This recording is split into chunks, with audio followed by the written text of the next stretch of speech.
Just milk for my sister, please. I'll pay you back when I'm grown, whispered the starving alien girl.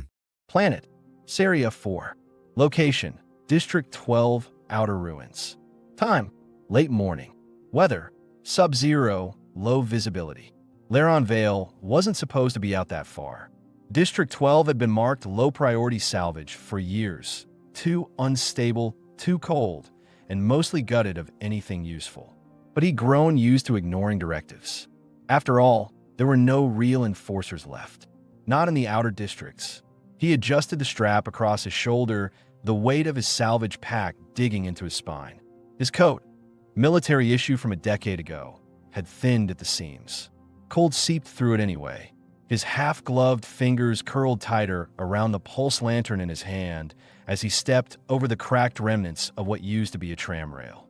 The fog was thick, dense enough to mask sounds, which meant it was quiet, but not peaceful. Laron wasn't sure he knew what peace felt like anymore. The ruins rose around him like broken ribs, concrete, steel, and the occasional twisted arch of a shattered pedestrian overpass. Underneath his boots, frost coated everything. Debris, caution signs, fractured display panels. He was searching for copper wire and thermal gel cartridges. A single canister might keep his heater running another week. He stopped beside a collapsed kiosk, its outer shell torn open like something had tried to claw its way out. He crouched, pushing aside some scorched tarp with his boot. Nothing. Just more charred wiring and a rusted food pack wrapper dated 5 years back. He exhaled sharply, stood, and kept walking. But then he heard something, a faint sound. Not machinery, not wind.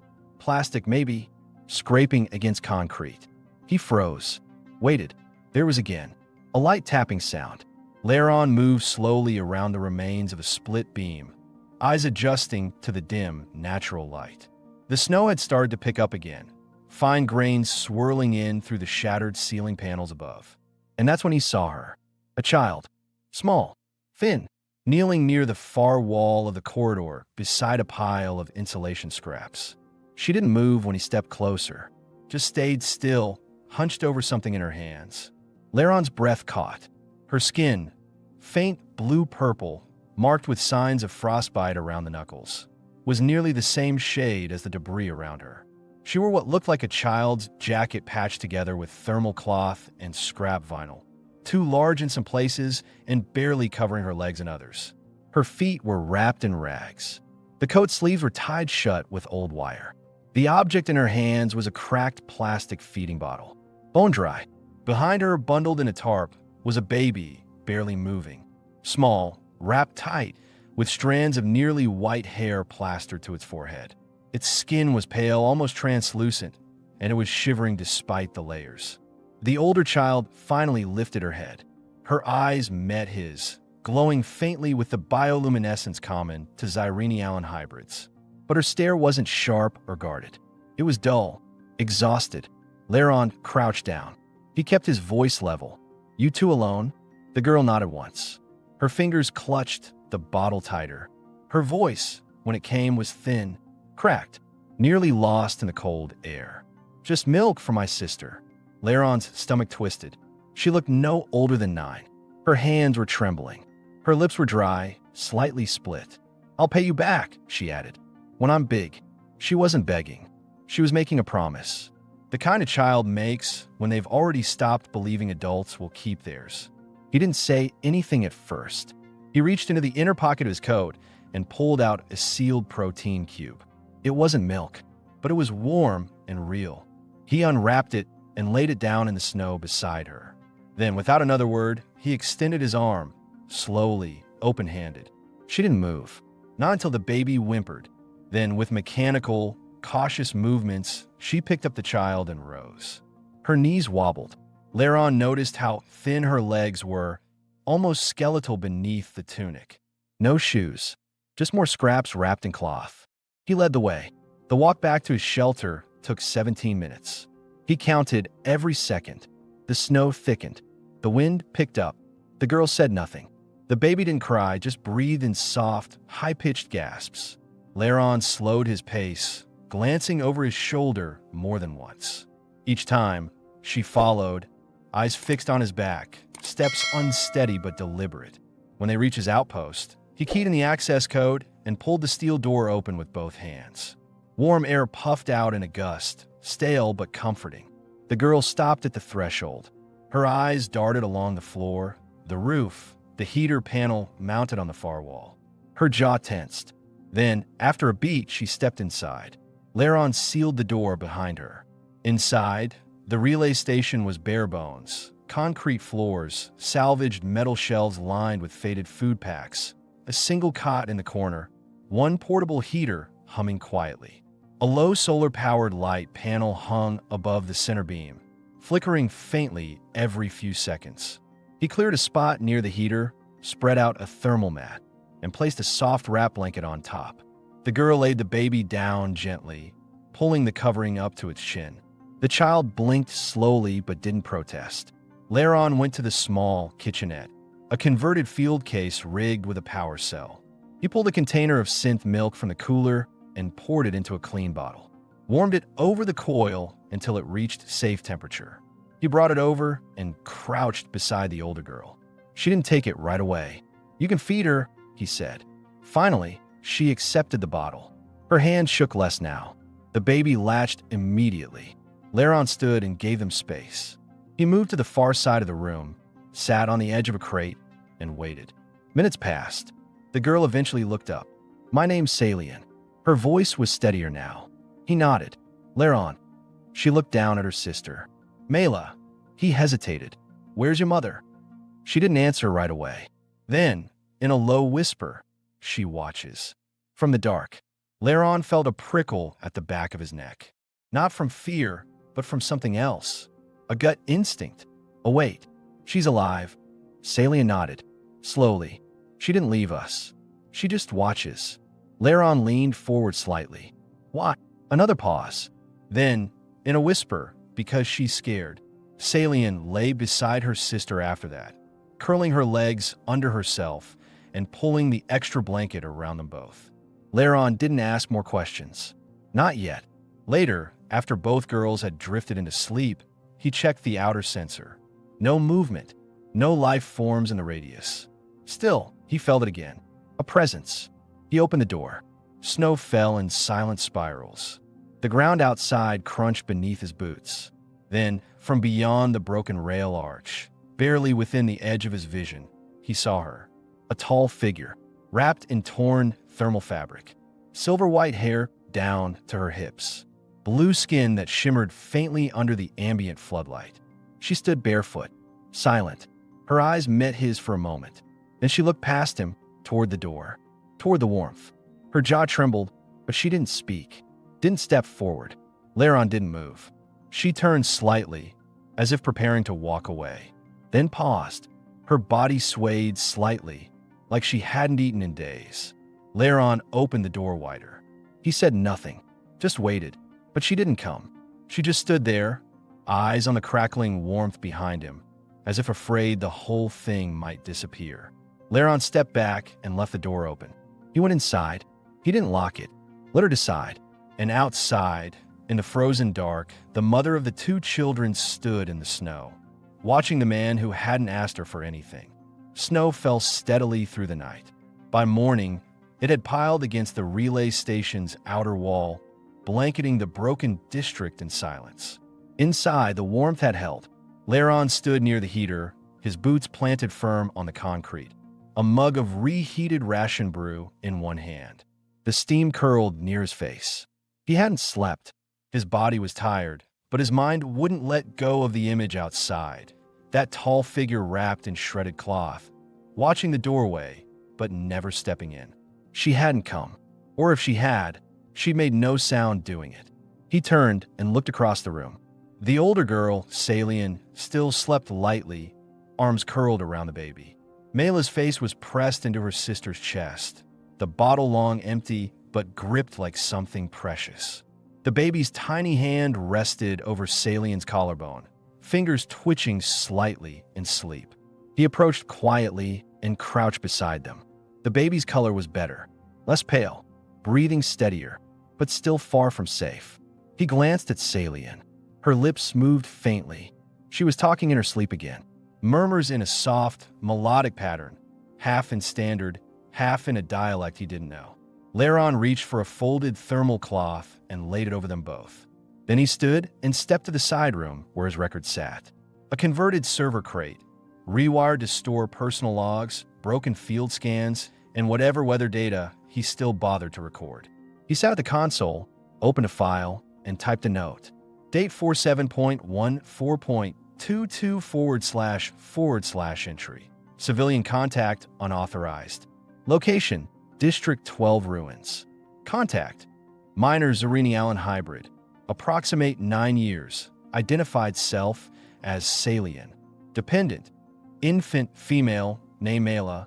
Condition, severely malnourished. Frost exposure, no observed injuries. Secondary, potential maternal presence observed. Identity unknown. Visual confirmation, female, Zarini Allen hybrid. No approach. He stopped typing. He should have logged them in for pickup. Not because he believed in protocols anymore, but because it was what the old systems demanded. His outpost wasn't authorized for civilian sheltering, but those systems had stopped functioning long ago. No one monitored his logs. No one came. He deleted the pickup recommended line. Instead, he added, shelter extended until further evaluation. The sound of cloth shifting made him turn. Salian sat up slowly, blinking toward the heater. Her eyes found him within seconds. Is it still morning? She asked. Yes. She rubbed one eye. You stayed up. I had things to log. She looked down at Mela, who was beginning to stir. I didn't hear her cry, Salian said softly. She didn't. There was a pause. Then the question came, not sudden, but careful, like she'd been measuring whether or not she was allowed to ask. Did you see her? Laron didn't pretend to misunderstand. Yes, he said. She didn't come in because she thought you'd take something. Laron leaned back against the metal desk. What would I take? Salian's shoulders tightened. That's the question she's afraid of. He watched her for a moment. How long were you two out there alone? Salian didn't answer immediately. Her eyes tracked a crack in the floor. 17 days, she finally said. I counted with rocks. Laron's stomach clenched. You had no food? Some dried stuff? Water from thawed pipes. I gave her the warm things. She's still little. He didn't ask how they survived the nights. The rags. The huddled blankets. The long stretches of cold, so deep it made your bones ache. Salian adjusted Mela's position in her arms and added, we weren't supposed to last this long. Laron crouched again, his voice low. What happened? She hesitated. Then, we were in a shelter dome before. My mom, she had to leave. There was a man there. He wanted her to, she stopped. Swallowed. She said she'd come back when it was safe. But she didn't. Laron stayed silent. She watched us sometimes, Salian continued. Not close, but I saw her once. Then again, 3 nights ago. I shouted, but she didn't move. She was probably deciding. She thought if she came too soon, you'd want her. I don't want anything, Laron said. Salian looked at him, like she wasn't sure if that made him safer or worse. He changed the subject. You're hungry. She nodded once. He stood, retrieved a sealed meal pack, and tore it open. A warm protein square and rehydrated grain side. He handed it to her with a makeshift utensil. As she ate, quietly and quickly, Laron walked to the outer hatch. He opened it slowly. The snow had stopped. A single set of footprints curved around the edge of the ruin and disappeared behind a half-buried tram car. No others. No wind to cover them. She'd stayed close. He closed the door again. Later that day, as the light dimmed, he noticed Salian watching the door more than usual. She didn't speak about it, just occasionally glanced up, quickly, subtly, then returned her gaze to Mela or her food. That evening, while preparing a second bottle for the baby, Laron noticed a flicker on the perimeter light. A soft trigger. Someone was near the door again. He didn't move immediately. He let it stay open, and minutes later, the figure stepped in. Not quietly, not suddenly. She walked through the door barefoot, carefully, her long hair wet from melted frost, her eyes set firm but tired. She was tall, clearly Zarini Allen, skin dusted with pale iridescence, jaw sharp, mouth drawn tight. The wrap around her was frayed at the bottom. Her arms were bare up to the shoulder. The bands on her biceps looked ceremonial, some old culture he didn't recognize. She carried nothing. No bag, no pack, no weapon, just herself. And she stood there, just inside, not taking another step. Salian froze, then slowly stood. Mela stirred and reached upward, confused. The woman's eyes darted toward the movement, and her voice broke as she finally spoke. "I didn't come to take them," she said. Her voice was low but steady. "They're alive. That's all I hope." Laron stayed near the heater. "You're welcome to sit." Her head turned sharply. "Why?" "Because it's warmer in here." She didn't sit. Instead, she stepped slowly toward her daughters. Her knees trembled, not from fear but fatigue. Salian met her halfway, resting Mela against her chest. The mother reached out, brushing her fingers against the baby's head. Then her shoulders fell. Slightly. The tension cracked. "Her name is Nyeri," Salian said quietly. Nyeri looked up. "You told him?" "I told him we needed milk." Nyeri let out a shaky breath. "I can clean," she said suddenly. "I can help. I'm not asking to stay for nothing." "You don't owe anything," Laron said. Nyeri didn't answer. Instead, she looked down at her daughters again, blinked once, then whispered, "But I have nothing else." And for the first time, she stepped forward without hesitation. Not as a beggar, not as a stranger, just a mother who had come home and still didn't know if she was allowed to stay. Nyeri stood inside the shelter, arms at her sides, hair damp and tangled against her back. She didn't take off the torn thermal wrap, didn't sit. Her weight shifted from foot to foot, bare skin pressing cautiously on warm concrete after too many nights spent in snow. Her eyes moved constantly, cataloging the room. The shelves, the heater, the exit, the man. She didn't speak again after offering to clean, and Laron didn't push. He just resumed what he'd been doing, pouring water into the reclamation pot, checking the heat coils, keeping his movements slow and non-threatening. Salian broke the silence first. "We can all sleep here tonight," she said, matter of fact. "There's space." Nyeri didn't look at her daughter. Her focus stayed fixed on the heater's glow. "I'll sleep by the door," she said. "I won't take his bed." Laron answered without looking up. "No one's using the bed tonight. You're tired. Take it." She flinched slightly at the offer. "I said I'm not here for shelter." "You're here," Laron replied simply. "And it's warm." That quiet truth landed harder than any kindness could. Nyeri said nothing, but her breathing changed. Quicker, uneven. Mela whimpered, sensing the tension. Salian hushed her gently and handed her to Nyeri. The baby leaned into her mother's shoulder with an almost desperate noise, a small moan of recognition. She inhaled deeply against Nyeri's neck and stopped moving, asleep within seconds. Nyeri didn't react at first. Then she lowered herself, slowly, carefully, to the edge of the cot. Her arms trembled from holding the baby's weight. She adjusted the cloth, wrapped it tighter around Mela, and tucked it beneath her thigh.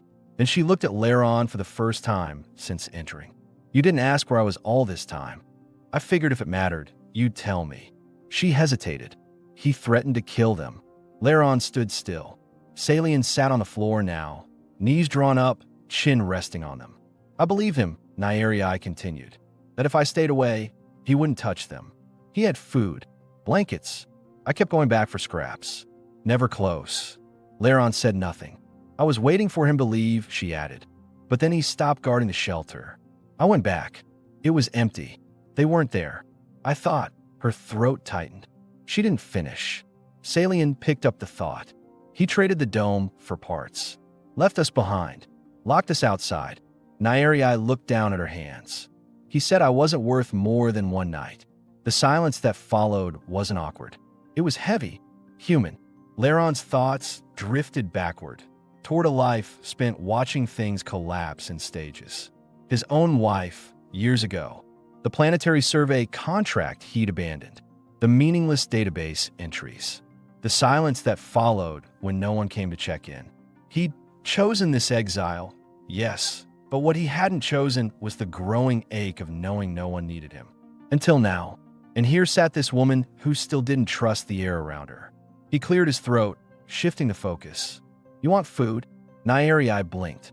For me, Laron didn't smile, just walked to the rack, opened a storage drawer, and retrieved a soft ration pack, grain paste, sealed protein square, and rehydration salts.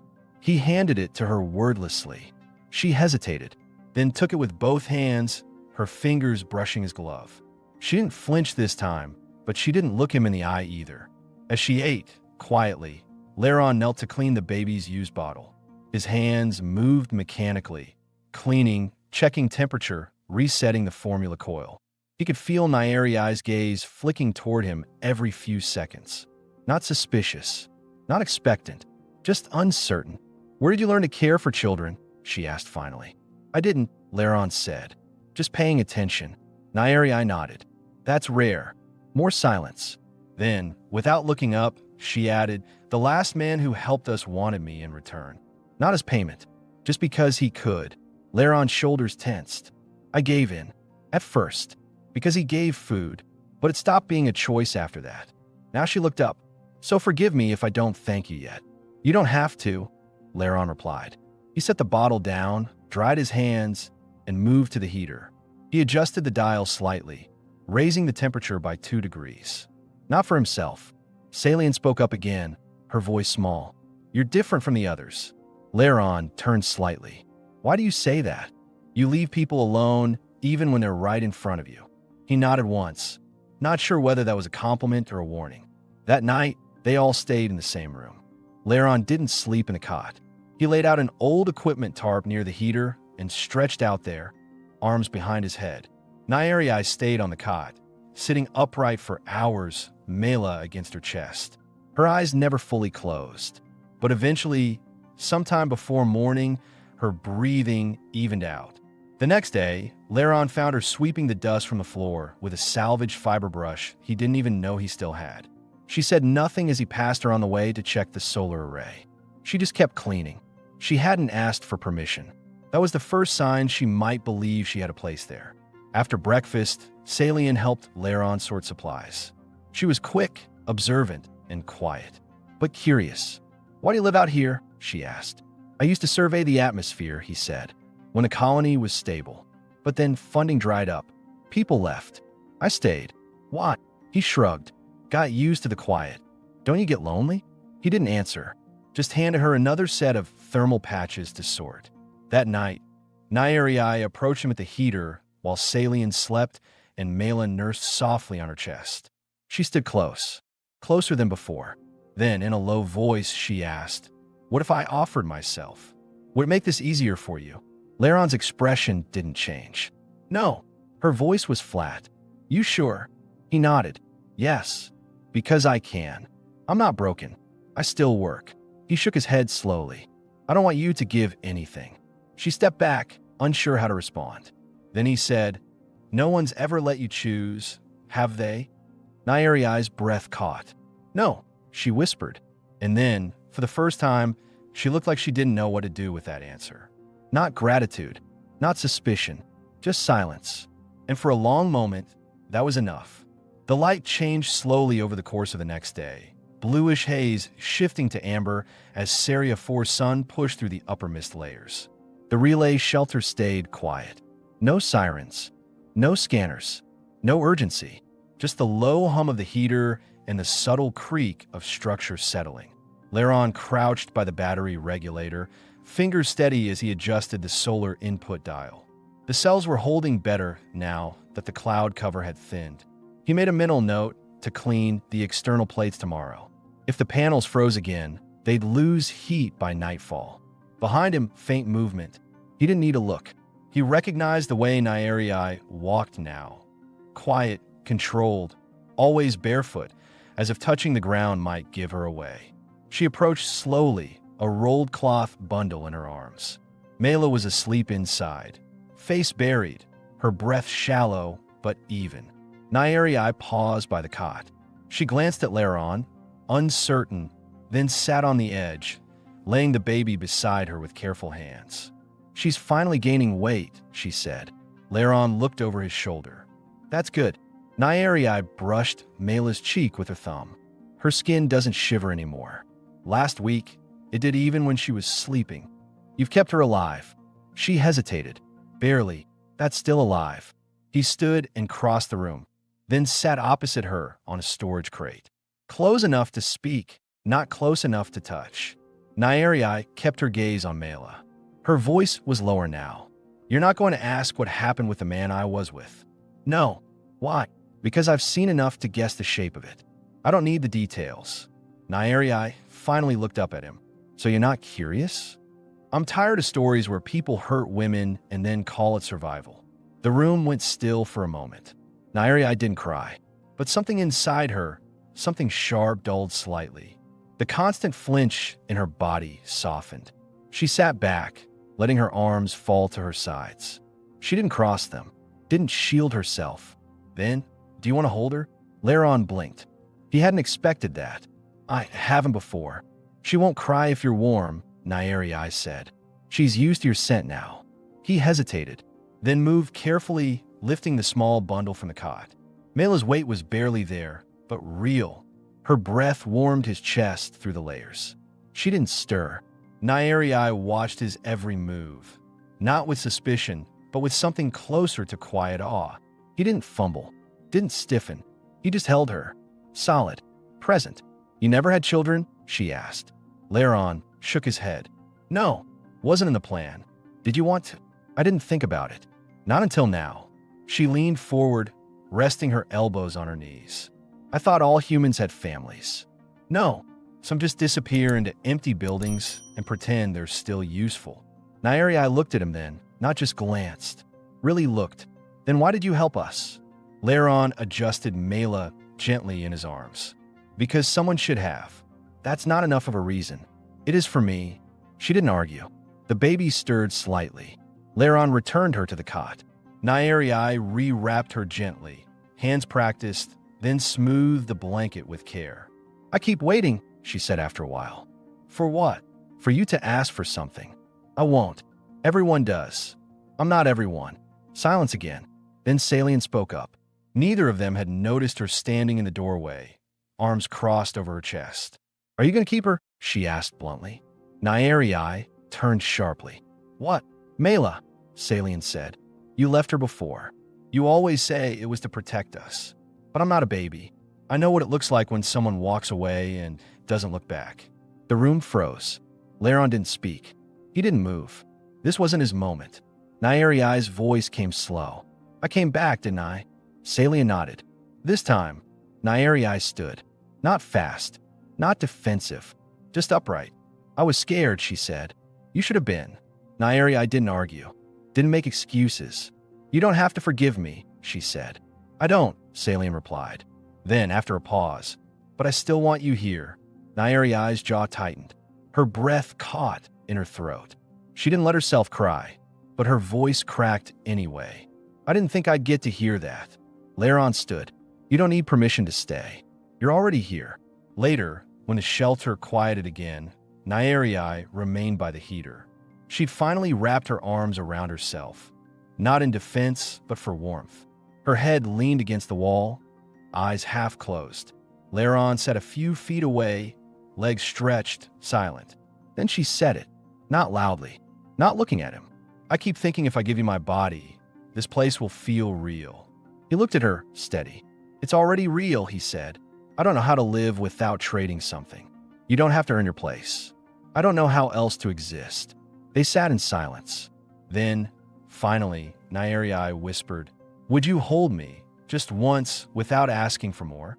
Laron stood, walked over slowly, and sat beside her. He didn't kiss her. He didn't pull her closer. He just opened his arm, and she leaned into it.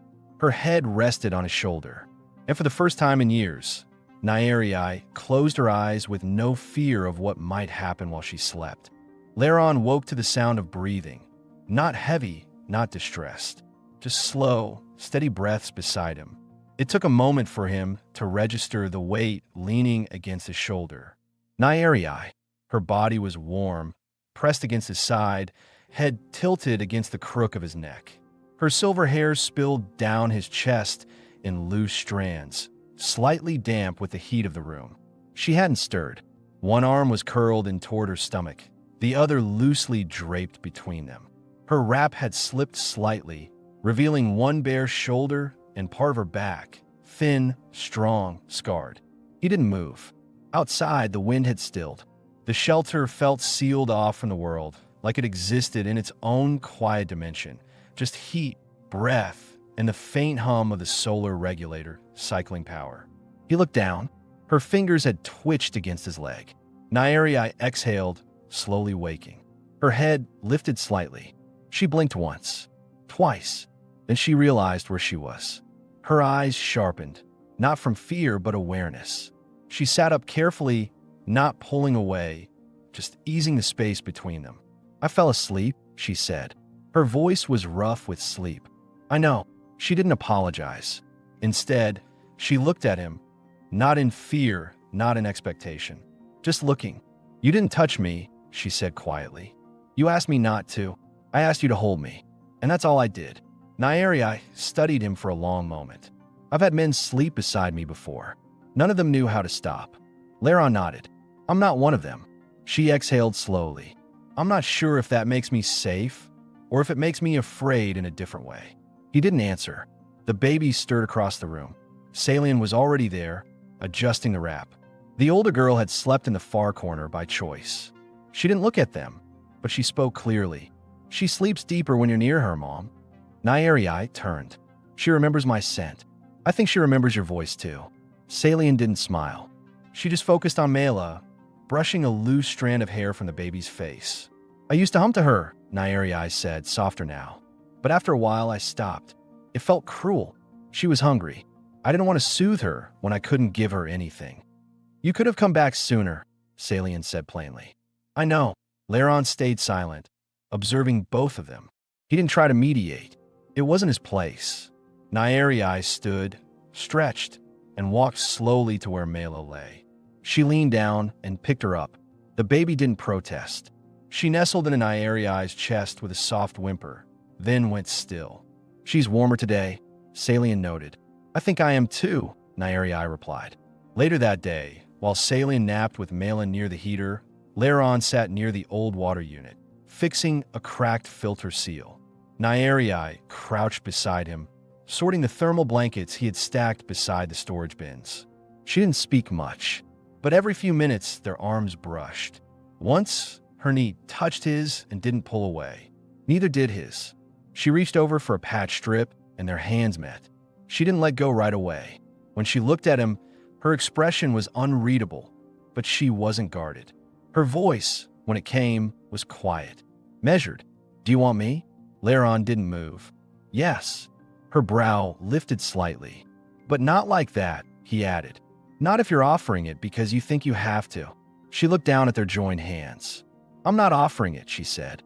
"Not like before." "Then what is it?" I just want to feel something good, without shame." Laron didn't answer. He leaned forward and pressed his forehead lightly against hers. No kiss, no pressure, just contact. She closed her eyes. Her hands curled over his wrists. Her breath deepened. She didn't move closer, but she didn't move away either. Then, in a near whisper, "I don't remember the last time someone waited." "You should get used to it," he said. "I have nowhere else to be." That night, Nairi laid her sleeping mat closer to Laron's than before. Not touching, but close enough that the heat from his body reached hers. She didn't try to curl against him, but sometime after midnight, she stirred, sat up, and gently pulled her wrap tighter. Then she crawled over, not to give herself, not to beg. She laid down beside him, quietly, and pressed her back against his chest. His hand moved, slowly, deliberately, over her side, resting just below her ribs. No words, just breath, contact, safety. Her voice came in the dark. "If I stay here with you, will I forget who I was before?" Laron whispered back. "You'll remember who you are now." She didn't answer, but she reached for his hand, guiding it up over her ribs, her sternum, then held it there. Not for sex, not for proof, just for belonging. Behind them, Salian opened her eyes and saw them. She didn't say anything, but she smiled, barely, and whispered to herself, "He really doesn't want anything." And she went back to sleep. Morning arrived without warning. No alarms, no cold, no danger, just warmth. The heater hummed in the background. Pale sunlight filtered through a shattered ceiling panel, casting fractured lines across the floor. Outside, the frost had begun to melt along the upper beams, droplets falling at random intervals and tapping against the metal like a slow, steady clock. Nyeri sat alone near the utility sink, elbows resting on her knees. Her long silver hair was pulled back in a rough tie Salian had made from a piece of cord. Her face was turned toward a sheet of reinforced steel fixed to the wall. Part of the old structural paneling, still intact, still polished enough to reflect. She hadn't looked at herself in weeks. Now she did. She studied the woman in the reflection. The loose skin on her shoulder. The faint lines under her eyes. The pale band of a healing scar across her collarbone. Her wrap slipped slightly, and she didn't fix it. Not yet. She needed to see what was left. She had once been proud of her body. Not for beauty, though it had been there, but for strength. For carrying 2 daughters across hostile ground. For surviving. Now, her pride had dulled under the weight of trade. She touched her neck. Just a light press. Her skin was warm now. Not from running. Not from hiding. Just warmth. Shared. Behind her, the faint rustle of movement. She didn't turn. "I don't know what I look like to you," she said. Laron stood quietly in the doorway, arms at his sides. "I see someone still standing. I don't want to be seen as broken." "You're not. Not anymore. Not to me," he said. She turned to face him. He wasn't armored. Not with words. Not with posture. Just a man standing barefoot in a worn shirt and faded utility pants, his hair still mussed from sleep. His face was plain, open. "I've offered myself before," she said. "That's not what this is. I know. I'm not trying to please you. I wouldn't want that." Nyeri stood. She crossed the room slowly, her wrap loosening with each step. Not to undress, not to seduce, but because she didn't need to hide. Her body was lean, curved, marked by life. She let be seen. For herself. When she stopped in front of him, they were close. Close enough to share breath. She reached up, placed a hand flat on his chest. His heart beat steady beneath it. "Do you want me?" she asked. "Yes," Laron said. "But only if you do." She nodded once. "I do." Then, finally, she leaned forward, not forced, not trembling, and pressed her lips gently to his. It wasn't a long kiss, but it was real. When she stepped back, he didn't pull her in. He waited. She took his hand, led him to the cot. They lay down, facing each other, their legs tangled. His hand found the small of her back. Her arms slid over his waist. Skin touched skin, soft and careful. No pressure, no need. She exhaled deeply against his chest. He kissed her again, this time slower. Their bodies moved with deliberation, not urgency. She undressed because she wanted him to see her. And when he touched her, it wasn't to claim, it was to remind her she was whole. Her breath hitched once. Her hand clenched in his shirt. Her eyes stayed open. Their bodies fit, not perfectly, not choreographed, but honestly. And when it was done, it didn't move for a long time. Nyeri pressed her forehead to his and whispered, "I didn't think I could still feel like this." "You didn't lose it," he said. "You were just waiting to choose it." She smiled just faintly. Outside, water kept dripping from the beams. Melting ice. A different kind of thaw. Across the room, Salian sat quietly on her mat, Mela asleep against her chest. She hadn't moved, hadn't interrupted. She just stared at the heater, watching the way its glow softened the walls. She whispered softly, more to herself than anyone else. "She's really here now." And for the first time, she said it like she believed it. The shelter felt different now. Not because anything had changed on the outside. District 12 was still a ruin, the snow still drifted through cracks in the ceiling, and the outer corridor lights still flickered weakly. But inside, there was no more waiting. No more tension in the walls. The silence was warm now. Laron stood by the makeshift sink, scrubbing the worn bottle Mela had finished moments ago. He moved methodically, rinsing it with reclaimed water, drying it with a clean cloth, setting it down beside the others. Behind him, soft laughter, real this time. He turned. Nyeri sat cross-legged on the cot, hair down, a clean blanket wrapped loosely over her hips. Mela kicked lightly in her lap, giggling as Nyeri made soft humming sounds while tapping the baby's foot in rhythm. Her touch was playful, intentional, a mother no longer surviving, but living. Salian sat nearby, holding a sheet of old flexible display glass. Laron had shown her how to draw on it using a stylus dipped in reactivated ink. She was quiet, sketching, occasionally glancing up, not to guard, not to measure, just to observe. There was no tension in her shoulders. Laron finished cleaning, then crossed the room and knelt beside Nyeri. Mela squealed when she saw him, arms flailing. He picked her up, holding her under the arms. She kicked once and then tucked her head against his collarbone. "She likes your smell," Nyeri said. Laron glanced at her. "You sure that's not an insult?"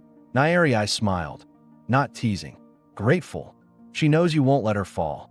Laron nodded. "Neither will you." Nyeri's face grew quiet, thoughtful. She watched him hold her child, and something shifted behind her eyes. Not doubt, not fear. A decision. "I want to stay," she said. Laron didn't react. He waited. She continued. "Not because I have to, not because I owe you, but because this is the first place where I wasn't punished for existing." He handed Mela back to her. "You don't need permission." "I'm giving myself permission," Nyeri replied. Then she looked at him again, direct, unwavering. "But I need to hear it from you too, not in silence. Say it." He held her gaze. "Stay," Laron said. "Why?" "Because this is your home if you want it." Nyeri swallowed. Her eyes welled, but she didn't cry. She nodded once, just once, and leaned forward until her forehead rested against his. "I want to rebuild," she whispered. "Not just hide." "You will." He brushed a hand along the side of her face. It wasn't possession. It was contact, reassurance. Later, Laron took Salian outside to help him check the solar panel mounts. The snow had melted into slush, and the air smelled of rust and thawing soil. She held the flashlight while he adjusted the alignment bolts. "You're different now," she said. He looked over. "Ow, you stand taller." He tightened the last bolt, then crouched beside her. "Do I scare you?" "No." "Why?" "Because you talk slow, and you think before you touch someone." He exhaled, nodded, and looked toward the horizon. There was no transport coming, no beacon flashing. No one was coming to claim any of them. And that was the point. They weren't waiting anymore. Back inside, Nyeri had found one of the old data tags Laron had salvaged months ago. She turned it over in her hand, curious. "What is this?" she asked as he returned. "Was part of an old registry system." "For what?" "Property. People. Doesn't matter anymore." Nyeri stared at it for a long moment. Then she dropped it into the scrap bin. "I don't want to be identified by who used to own me." "You never were," Laron said. That night, they didn't sleep in separate corners. They shared the cot fully. Nyeri pressed into him like she belonged there. Laron wrapped an arm around her waist and didn't let go. Salian curled up at the foot of the cot, Mela tucked beside her. No one locked the door. There was no threat, no need. Nyeri whispered one last thing in the dark. "Thank you for not rescuing me." Laron murmured back. "You walked in yourself." Outside, snow melted slowly. Wind passed over cracked metal beams. But inside, they stayed warm, together, by choice. A quiet day, many days later, the snow was gone. In its place, a light mist rolled through the skeletal remains of the city, soft, quiet, harmless. Wind no longer howled through the beams. It sighed, low and steady. Inside the old relay shelter, light poured through the patched ceiling. Warm, golden.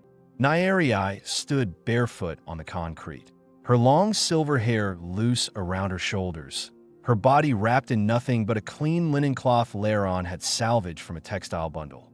The skin on her legs and arms had filled out again, no longer gaunt, no longer ghost-like. Her scars hadn't faded, but she no longer covered them. She moved slowly through the shelter, hands working quietly as she rinsed cloths, folded new wraps, arranged Mela's bottles by color. She didn't look rushed. She didn't flinch when the heater clicked. Her body no longer lived in reaction. Mela lay on a mat nearby, cooing. Salian read from a digital slate, lips moving, eyes focused. She looked older, not just in size, in calm. Laron watched from across the room. He leaned against the support column, arms folded, a small smile at the corner of his mouth. His beard had grown out a little. He no longer wore his jacket indoors. His shirt sleeves were rolled up. The scars on his arms, old burns, field cuts, were visible, real. Nairi looked over her shoulder. She held his gaze for a moment. Then she said, simply, "They're safe." He nodded. "You are too." She walked toward him. No hesitation, no script. When she reached him, she placed one hand on his chest, then looked down at his hands. Rough, calloused, strong. She traced the veins there, then looked up again. "I want you," she said. She didn't mean for comfort, or survival, or reassurance. She meant it as a woman. Laron didn't move yet. He waited. "You're sure?" he asked. Nairi stepped closer, her body brushing his. "Yes, not tonight. Now." He exhaled slowly, then took her hand gently and led her back toward the cot. Mela was already drifting to sleep. Salian stood quietly and slipped out to the other room without being asked. She didn't speak. She didn't smirk. She understood. Inside, the light dimmed as clouds passed. They undressed slowly. There was no rush, no fear of someone taking control. Nairi stood in front of him first, naked, lit from one side by the soft window light. Her body no longer carried shame. Her hips were wide. Her belly had changed from birth. Her chest full. She looked like life, and she let him look. Laron followed, removing his shirt first, then the rest. His body was marked too, thinner than hers, older but solid. She reached up and ran her hand across his chest. Not for seduction, for recognition. They laid down together. This time, their skin met without cloth. Bare, warm, equal. Her thighs wrapped around his waist. She pulled him in, not urgently, but with weight. With welcome. He kissed her neck, her collarbone, her breast. She gasped softly, not from pain, from release. Her body pressed up against him, every breath deliberate. Her hands gripped his shoulder, his back. She guided him deeper. Their rhythm was slow, grounded. He didn't drive. He followed her pace. When she stopped, he waited. When she moved, he met her. No one commanded. They breathed in sync, soft groans, exhaled names, trembling hands. She kissed his mouth deeply, fully, as their bodies rocked together. She whispered things in her own tongue, words he didn't know but felt.